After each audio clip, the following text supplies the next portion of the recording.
In this month's video release, I am going to be showing you the full process of the making of this painting, this little moon rabbit, and how I utilize a number of different mediums, watercolors, watercolor ground, both transparent as well as opaque, my Indian ink, and all of that combines into the creation of this piece.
I have my painting, well, my sketch here on watercolor paper. This is Moulin de Roy Canson hot press 300-pound watercolor paper, so it's fairly thick. You can see that.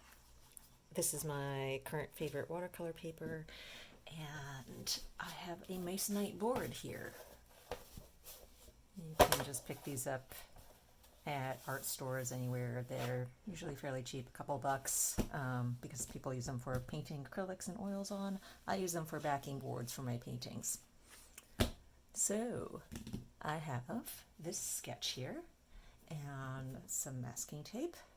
And the first thing I'm going to do is to tape it down to my board.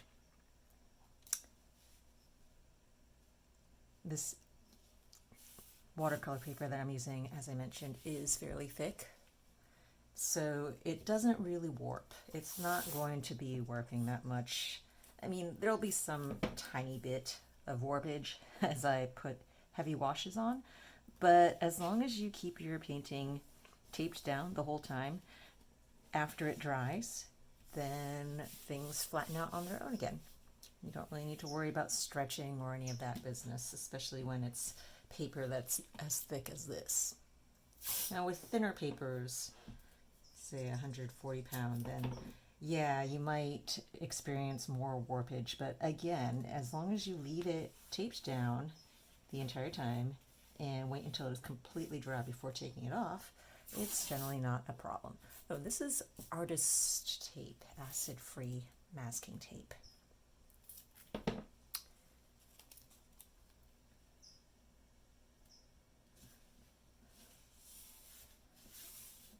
And the reason why my painting has this funny shaped outline is because I am going to be using one of my laser cut frames for it when it is complete. And it is going to go into here like that. Hence the weird cutout shape of my painting borders.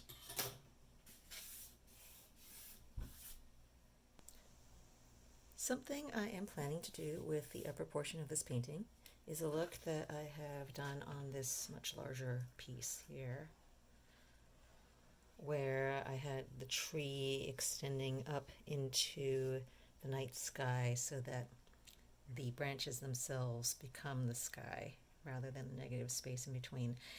And I used a very lovely combination of various blues to achieve this color.